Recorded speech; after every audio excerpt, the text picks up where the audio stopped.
أصدقائي أعزائي، أهلا وسهلا ومرحبا بكم. أعود لموضوع الرجاء، وعنونته بما يلي: حول زلزلة الرجاء أو زلزال الرجاء، توافقا مع الرجاء الدولية أو الرجاء العالمية. هذا كله زائد في الحقيقة، ولكن غير للاستئناس. الرجاء منذ 4 سنوات حققت نتيجة فوق العادة وفوق الحسبان، إفريقيا وأسيويا وربما أوروبيا، إلى نحينا بعض الأندية الكبرى كبرشلونة وريال مدريد وبايرن وميلان أسي والجيفونتيس، 4 أو 5 الفرق. هذه الفرق أعتبرها أنا فوق التصنيف. هذا الإنجاز الكبير ضر على الرجاء المال والشهرة ومزيد من المناصرين، هاد المناصرين اللي ضاقت بهم الرجاء نفسها، كما أدخل إلى أدمغتها أوهاما عالمية تتجاوز عقولها وتتجاوز المكتب وتتجاوز بعض الناس في الرجاء، كما تفعل الثروة حين تنزل من السماء على شخص ليس له البطن ولا العقل ليتحمل تلك الثروة.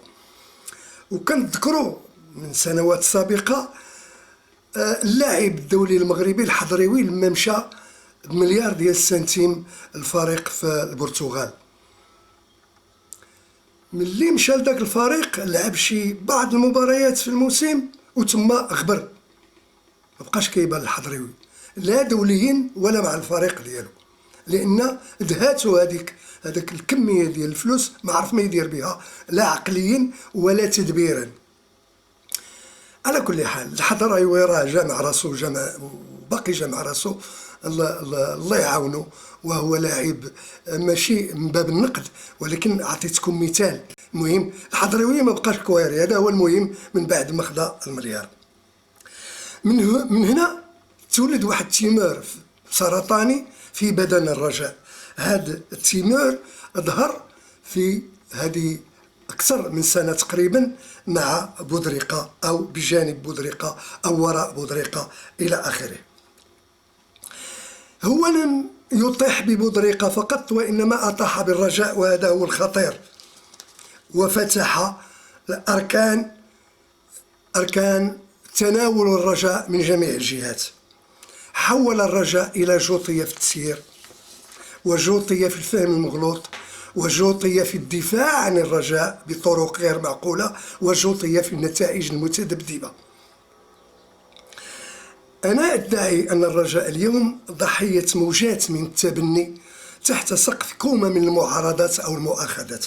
ما هي هذه المعارضات أو المؤاخذات الافتراضية كما أنا ملحن على ذلك ومن وجهة نظري؟ أولا، اختيارات لغة الانتقادات في المعارضة أو في المعاكسة. معارضة بودريقة ولو أنكر هو ومن يبايعه هي معارضة غير شرعية بتاتا. لما الواحد كيخرج من واحد المؤسسة ولا واحد المجمع اللي هو جمعوي، صافي كيسد الباب ونبين عليه السلام. اللي بغى يتناول منه شي حاجة يمشي للمحاكم لكن تفتحات واحد الباب خطيرة جدا فيها دق السيف، هو من جهة والرئيس الجديد المسمى حسبان من جهة أخرى. هاد المعارضة وهاد دق السيف، شد السيف هي قبلني بحال اللي قال المرحوم التونسي المغني التونسي الجاموسي، جلبت على الرجاء ماشي غير تجييش من كل جهة.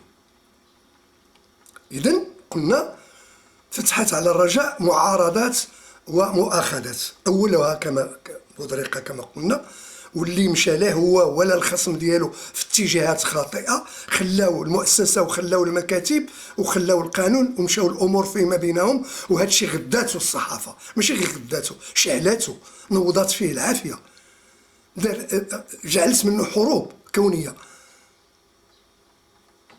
هي اسباب هذه المشاكل ديال الرجاء الصحافه. ثانيا معارضه الفصائل الجماهيريه. هذه الفصائل الجماهيريه واللي هي ثلاثه بالخصوص اللي مشهوره، وهي الالترا ايجل والالترا جرين بويز والترا درب السلطان، وهذه اخر حتى ما كيقولوا. انا ما يمكنلاش نجند على بودريقه ولا على غيره، كيقولوا بان بودريقه هو اللي خلقها، وكيقولوا بان هادو كلهم تابعين لبودريقه، ولكن الدليل المادي بالقرائن يمكن لك تلقى الدليل المادي، لكن الدليل المادي ما كاينش. يمكن شي واحد كيدعي ولا الخصوم ديال بودريقه الى غير ذلك. ثلاثه معارضه جزء من المنخرطين. هاد الجزء من المنخرطين لا هما منظمين في واحد الجهه ولا والو، كل ما هنالك ما عارفهم حتى شي واحد على من محسوبين، كيتكلموا ثم يسكتوا على من محسوبين الله اعلم.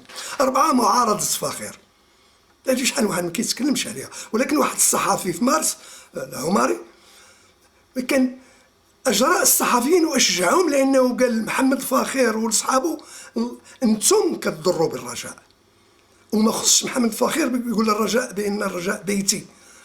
انا اعجبت بذلك الرجل اللي كيقولوا عليه قبيح وكيقولوا عليه عنيد وكيقولوا عليه لسانه شيط عليه. لا، الصحفي اللي ما كانش لسانه شيط عليه ماشي صحفي، الصحفي اللي ما يتوقفش ماشي صحفي. هذاك هو اللي غادي يفتق، لان هذاك الصحفي مع الناس ماشي مع بعض الناس. خمسه معارضه لا تعلن عن نفسها، وقد تكون هي من تضع تحت يدها خليفه قادم لحسمان، أو تكون معارضة تقليدية فيها بعض الناس يغيروا على الرجاء وكيبغيو لها الخير وما عندهم غرض شكون يكون على رأسها، وإنما ما كيبغيوش يكون فيها الصداع، ما كيبغيوش تكون الرجاء ضعيفة. الرجاء كما خلاوها صحيحة خصها تبقى صحيحة. من هاد الناس أنا كنعرف أربعة كنعرفهم بعملهم وبتاريخهم وبماضيهم واسلوبهم وسلوكهم والنظافه ديالهم. السي محمد، السي اوزال، السي عمور، السي الصويري والسي حنات. اعرفهم كما يعرفهم غيري، منزهين عن الشبهات. هذا المشهد بالله عليكم في نادي يدور على نادي يطوق نادي، شنو غيعطينا؟ شنو غيعطي نادي كبير، غيعطي نادي غادي يمكن له يفكر في النتائج وفي التحسن في المدرسه وفي الاكاديميه ابدا. غيعطي نادي مبعثر، غيعطي نادي مزلزل، غيعطي نادي هش اللي يدفعو يمشي للهويه.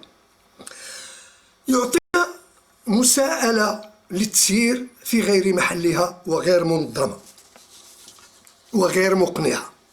كيعطينا انعدام الثقة اللي عاشت الرجاء سنوات وعشرات السنين بها بالثقة. كان المكتب ثقة عند الناس جميعا، حتى عند الصحفيين وحتى عند الجامعة وعند كل شيء. انعدام البرامج، المخططات، البرامج المخطط ما كتبان وما كتنتعش وما كتنجح إلا بالسلم. كيعطينا انعدام الوحدة، سواء الوحدة أو الاتحاد لإنقاذ الرجاء أو لمعارضة مكتب من المكاتب أو المكتب المسير الحالي بالخصوص. على ذكر المكتب المسير الحالي، ماذا نقول عن حسبان؟ أنا لا أقول عن حسبان. حسبان هو رئيس. أنا كنتمنى من الصحفيين يتكلموا على المكتب ديال الرجاء، يتكلموا على نادي الرجاء، ماشي على بودريقه ولا على حسبان ولا على القجع ولا على المرنيسي ولا على فلان. يا ناس ارحموا هاد الكره هادي، راكم كتشتوها بهاد الطريقه هادي ملي كتبداو تكلموا على الشخص. وهذا الشيء اللي وقع، حسبان بقى كيتضارب مع بودريقه وبقى المكتب القديم هذا هو المكتب الجديد حتى هو بقى عاجز الى اخره، وهذا هو اللي تسبب. قلت ماذا عن مكتب حسبان او ماذا عن حسبان في خرجاتي؟ هذا الأمر سأحتفظ به لنفسي، وغادي نذكر المحتويات ديال أو الموضوع أو الفحوى ديالو من بعد الندوة ديال السيد حسبان، احتراما للوضع اللي موجود فيه حسمان والرجاء ولمصلحة الرجاء، حتى لا يضارب أو يساوم بما أقول ويحسبونه لهذه الجهة أو تلك الجهة. لكن أهم من هذا الحلقة القادمة غتكون على إطراد الرجاء، على الفصائل ديال الرجاء. راه دوك الناس هم من خربوا الرجاء، وغادي نقولها لهم يكون كل ما كان عندهم، ولكن عندهم واحد العذر صغيور حتى هو غادي نقوله في الحلقة القادمة إن شاء الله. إلى اللقاء.